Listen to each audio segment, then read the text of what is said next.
Prime Minister's questions. Member for Shogunas East. Thank you very much, Madam Speaker.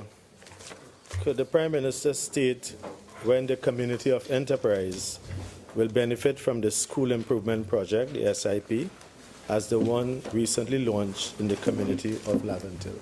Prime Minister.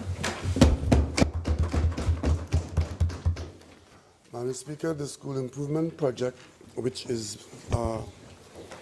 being pursued in Laventille, is an initiative in a pilot form where certain communities are being mobilized to benefit from an extra effort from all aspects of the government's offerings with respect to young people. We are doing the pilot project in Laventille, and we have stated that the intention is to, at a later stage, when the Laventille experience is a little better organized and we see the results of it, then once we are happy that it is contributing, we will move it into similar areas. And enterprise is one of those areas that probably would qualify. But as of now, there is no specific day. But we are encouraging the ministry to look in those areas. But I must tell you that we are experiencing tremendous success in Laventille, and it is largely driven by some of the principals and parents who have bought in, and I hope that similar buying would take place elsewhere, because it appears as though the initiative could be very useful. Member for Carinese. Honourable Prime Minister, while the work is going on the Laventille Improvement Project, has the ministry identified any other areas in Trinidad where you may want to run such similar programs while the work is going on and the results are to come in? Prime Minister. Mr. Speaker, I would like to encourage my colleague to pay attention in the Parliament. I just answered that. I said the program is currently being operated in the Laventille area as a pilot project, and based on its progress and our satisfaction, it is our intention to look at similar areas and extend it. Where were you? Member for Shogunas East. Member for Shogunas East. Thank you very much, Madam Speaker. Could the Prime Minister state which state companies are earmarked to be dissolved between 2017 and 2020? Prime Minister. Madam Speaker, the government has done a general evaluation of the state enterprise sector, and we have made some decisions on, I think, 2 or 3 companies which we have discontinued.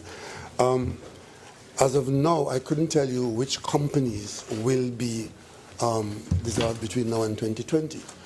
But suffice it to say that as the government examines the role of state enterprise sector, if there are companies that have outlived their usefulness because of the lack of need for the mandate, or that they have, for whatever reason, become not in keeping with their cause of creation, then at that time, on a case-by-case basis, the government will make those decisions between 2017 and 2020. At the moment, we are looking at 1 or 2 to determine whether, in fact, this dissolution is the best option. So that's a process that will continue as we aim to get the best value for money and taxpayer benefit in the state enterprise sector. Suffice it to say that as we looked at the reports that came to us, a number of companies have in fact lost their way. And if you had followed our colloquium that took place at the Hyatt about 2 months ago, with respect to the reporting of these agencies, you will understand what we've been dealing with. I can tell you now that the vast majority of companies have met the March 31st deadline in supporting their reports. 1 or 2 are still outstanding, and we are now in a better position to have a clearer look as to what is going on in the state enterprise sector. Member for Cougar South. Thank you, Madam Speaker. Just as a supplemental, could the Prime Minister inform this House if the Cabinet has taken a decision to close down the Community Improvement Services Company Limited, and if so, has the employees been communicated of such a decision? The answer to that question is yes, that's one of the companies that most likely will be shut down for the reason given earlier. where the mandate of that company is in conflict with good governance. Member for Chaguanas East. Thank you, Madam Speaker. Further to your response to Prime Minister question number 10 on November the 18th, 2016, could the Prime Minister indicate by when members of Parliament and the public will obtain a copy of the Gate report? Thank you very much, Madam Speaker. I will answer this question on pure trust of my colleague from Chaguanas East. I couldn't confirm the date on which I gave the commitment, but I know I did give a commitment, and apparently that has fallen through the crack. But I will make it available at the next sitting of Parliament. Member for Chaguanas East. Thank you very much, Madam Speaker. Could the Prime Minister state what services are intended to be decentralized so as to ease the woes of the traveling public? Madam Speaker, this question is so generalized that it's pretty difficult to answer because traffic congestion exists across Trinidad and Tobago, from Point 14 to Scarborough. So without saying specifically which area or which particular artery, I couldn't say that decentralization is a solution to the traffic congestion. One of the reasons is a simpler question: there are too many cars and too few roads. So we are expanding the road building program, as you would have seen, and we do have some projects in the pipeline for some specific areas where the answer is not decentralizing but putting in suitable roads where there's space to be able to create these new roads. Member for Chaguanas East. Thank you, Madam Speaker. Thank you, Honourable Prime Minister. In terms of being specific, I was more or less alluding to the fact that many people still continue to have to come to the city for basic government services, and I was going to ask whether there was a move to decentralize some of those so as to de-bottleneck what was happening in the city. Well, now that you're specific, I can answer you more directly. The answer is no. It is not the intention of the government of Trinidad and Tobago to decapitalize Port of Spain as the capital city. As a matter of fact, during the general election of 2015, we specifically outlined our support for Port of Spain as the capital city, and we see the capital city as an economic entity. And the answer to whatever problems we may have is not to empty out the city, but to get better transport arrangements. And we will look to see where we could. One of the things we had considered was the rapid rail, which would have taken people from point to point. We have since shelved that because of other reasons. We are looking at creating one thing that is under consideration is maybe putting a road over the East Dry River, entering the city. We are now talking about opening up some discussions with the community of sea lots to develop the sea lots area so that the entry into Port of Spain will not be bottlenecked as it is now between sea lots and South Key. So these are the kinds of things we're looking at. Member for Sama Baratari. So since you have acknowledged that there is a problem to enter the city because of traffic problems, and also you'll not be decapitalizing the city based on services, would the Prime Minister give consideration to opening the bus route in peak hours to decrease the amount of traffic on the major highways and major areas? That was tried by previous government, and all you would have done is to defeat the very purpose of the bus route. The reason why the bus route functions as any contributory factor to the easing of traffic is because you have limited the use of the route so as to allow traffic to flow. If you open up the route to the other traffic on other routes, all you do is to create, and it had happened like that. The bus routes, when the bus route was opened up to general traffic, or almost general traffic, you were having traffic jams on the bus route as bad as on the Eastern Main Road. But in this case, it was traffic jams of vehicles that were carrying many passengers as against private cars with 2 or 3 people. So if you create traffic jam on the bus route, you keep far more people out of the city because the traveling vehicles that carry large numbers, they are now in a traffic jam. So the bus route will only contribute to the ease of the flow if it is kept as a free flow area. Members are reminded only 2 supplemental questions are allowed. May I call on member for Baratari Sanun? Thank you, Madam Speaker. Prime Minister, in the light of the continued failure of the government to protect the citizens of this country from the criminal threat and the face of mounting applications from these citizens to acquire firearms, Is the Prime Minister willing to consider the creation of a commission to properly evaluate these applications for firearm license so that the citizens can protect themselves? Prime Minister.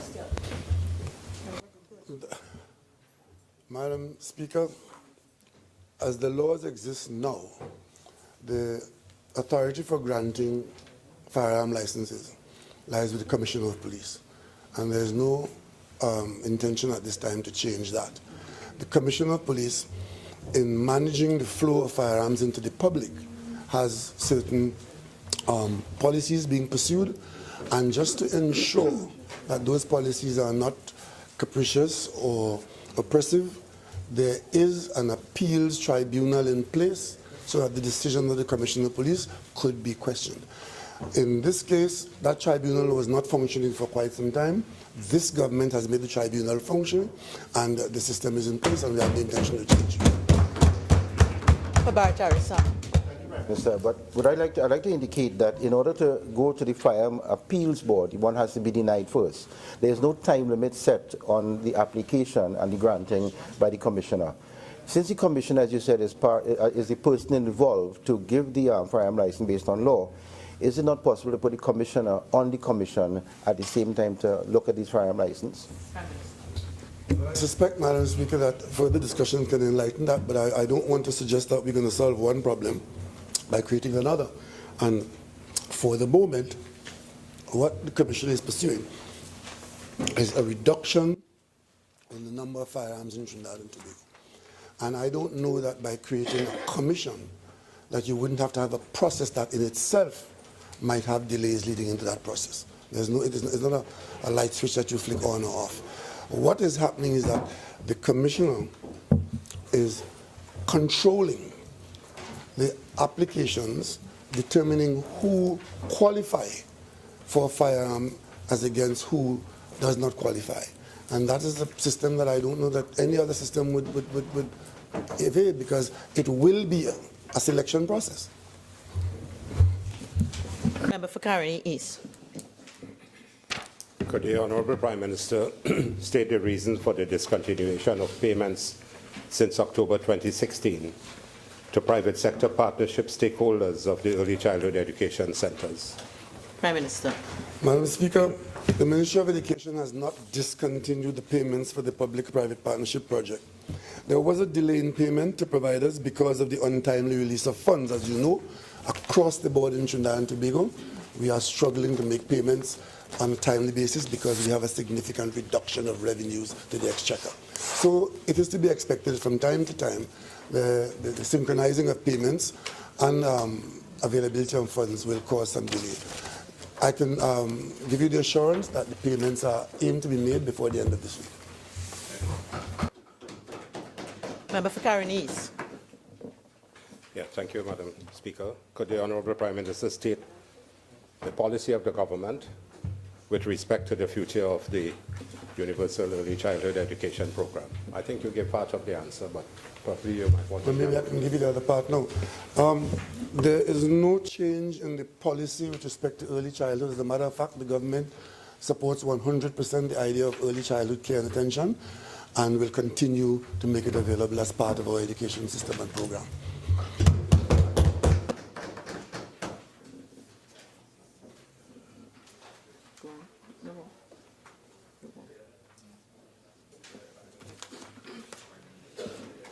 Member for Naparima. Madam Speaker, given statements by the President General of the OWTO that worker safety issues were the main cause of his union's objections to the Angeline project, and that the regulatory bodies such as the AMA and OSH were not functioning to protect workers, does the Prime Minister agree with this assertion, and what steps will his government put in place to avoid a repeat of the Angeline fiasco? Prime Minister. Madam Speaker, there is no Angeline fiasco. Start with that. The investors have made a decision as to how and where they will spend their money. We as a country and La Brea as an area, we were anxiously anticipating that that decision would be made so that the project could have been done in La Brea. Unfortunately, that has not been so with our best effort in trying. However, It is not for me to determine the veracity of what or the right of speech of the member who, the leader of the OWTU. Every time there was a work stoppage in Lebre during the period of the Juniper project, it was reported in the media and the reason for the stoppage was given. So I don't think I have to come here and tell you whether it was OSHA or EMA.